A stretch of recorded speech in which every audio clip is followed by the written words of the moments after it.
America NATO దేశాలతో భారత్ ఒక చమురు యుద్ధాన్ని చేస్తుంది అని మాట్లాడాలి. ఎందుకంటే అమెరికా వాళ్ళు ఇప్పుడు మీరు డొనాల్డ్ ట్రంప్ డైరెక్ట్గా ఏం చెప్పాడు, ఒకవేళ మీరు రష్యా ఆయిల్స్ కొంటే మీపై 500% ట్యాక్స్ విధిస్తాను. సో ఇది ఎంత పెద్ద వార్త చూడండి. అంటే అమెరికా లాంటి ఒక అతిపెద్ద మార్కెట్ మనం పోగొట్టుకుంటాం. అలాగే మీకు నాటో చీఫ్ ఇతను డొనాల్డ్ ట్రంప్ గారిని డాడీ అని పిలుస్తాడు. మీకు పబ్లిక్ ప్లేస్లో కూడా డాడీ అంటాడు. కాబట్టి ట్రంప్ గారు ఈయనకి చెప్పుంటాడు, ఈయన ముందు మీరు పుతిన్కి ఫోన్ చేయండి, యుక్రెయిన్తో యుద్ధాన్ని ఆపమనండి, అది చెయ్యకపోతే మీ మీద 100% మేము ట్యాక్స్ విధిస్తాము. అంటే అమెరికా నాటో మనల్ని బెదిరిస్తున్నారు. సో ఇప్పుడు మనకున్న ఆప్షన్ ఏంటి? 87 బిలియన్ అమెరికన్ డాలర్స్ వ్యాపారము, దీనిని మనం పోగొట్టుకుంటామా? అలాగే నాటో దేశాలు అన్నప్పుడు ఎక్కువ శాతము యూరోప్కి సంబంధించిన, యూరోప్ యూనియన్కి సంబంధించిన దేశాలు ఉంటాయి. సో వాళ్ళతో ఇవాళ కూడా మనకు చాలా పెద్ద వ్యాపారము ఉంది. ముఖ్యంగా పెట్రో ప్రోడక్ట్స్, మనము రష్యా వద్ద ఆయిల్స్ కొంటున్నాము, ఇక్కడ శుద్ధి చేస్తున్నాము, యూరోప్ యూనియన్కి అమ్ముతున్నాం. కాబట్టి చాలా పెద్ద మార్కెట్స్, మన జీడిపిలో వీళ్ళ కాంట్రిబ్యూషన్ చాలా ఎక్కువ. అలాంటప్పుడు రష్యా కోసము వీళ్ళతో మనకి శత్రుత్వం ఎందుకు?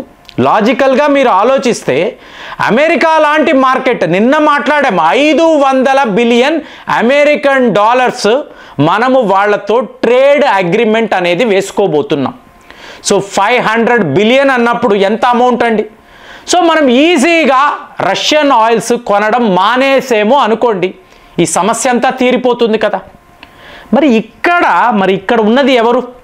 Modi and team. వీళ్ళు అంత ఈజీగా ఒక దేశానికి, అంటే వాళ్ళు బెదిరిస్తున్నారు, మనం భయపడిపోయాం.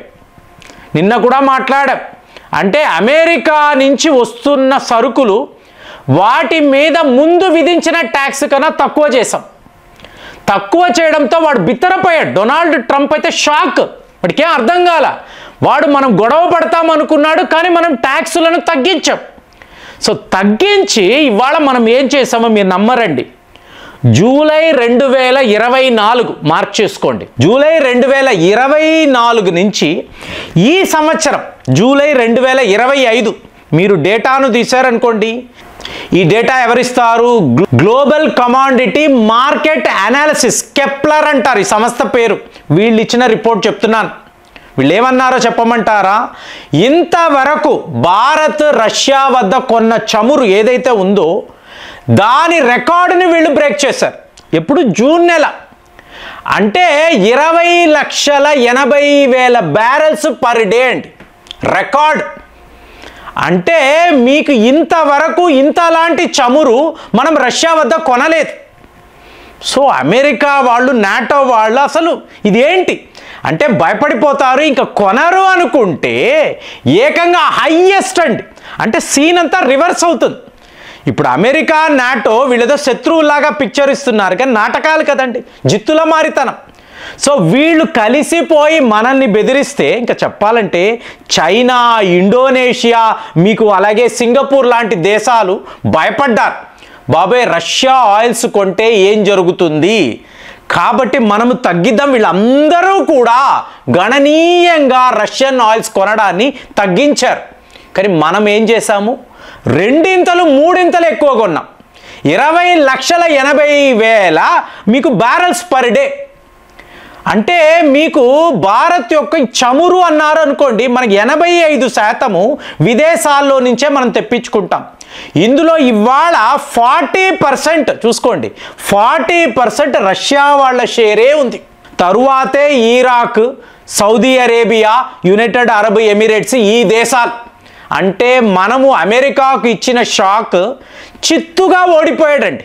మనల్ని బెదిరించాలి, భయపెట్టాలి. ఫైనల్గా వాడి ఆలోచన ఏమిటి? ప్రపంచంలో ఎవరూ కూడా ఈ ఆయిల్ ప్రొడ్యూసింగ్ కంట్రీస్ వద్ద కొనకుండా అమెరికా మీదే ఆధారపడాలి అని ఒక పెద్ద ప్లానింగ్. మరి ఇవాళ వరకు యూరోప్ యూనియన్ వాళ్ళు అమెరికా మీదే కదా ఆధారపడుతున్నారు. మీకు ధరలు ఎక్కువ పెట్టి అమ్ముతూ ఉంటాడు, సో ఇలాగే భారత్ను కూడా వాళ్ళ దారిలోకి తీసుకురావాలి అని చెప్పి ఒక పెద్ద ప్లాన్ వేశాడు. అట్టర్ ఫ్లాప్ అయింది. అంటే మీరు రష్యాని భారత్ నుంచి దూరము చెయ్యలేరు. ఇప్పుడు ఈ కార్గో షిప్స్ వస్తాయి చూసారా, వాటిని అంతా వీళ్ళు మానిటర్ చేస్తారండి.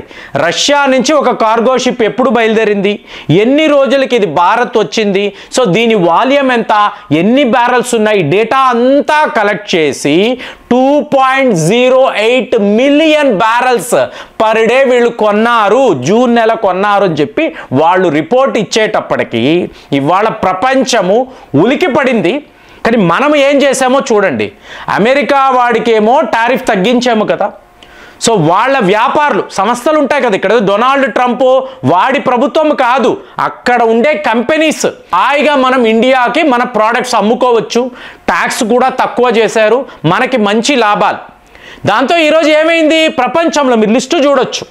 చైనా నుంచి చూశారు అనుకోండి 70%, 80%, 50% ఇలాగా మినిమం 50% ట్యాక్స్ విధించిన దేశాలు కూడా ఉన్నాయి.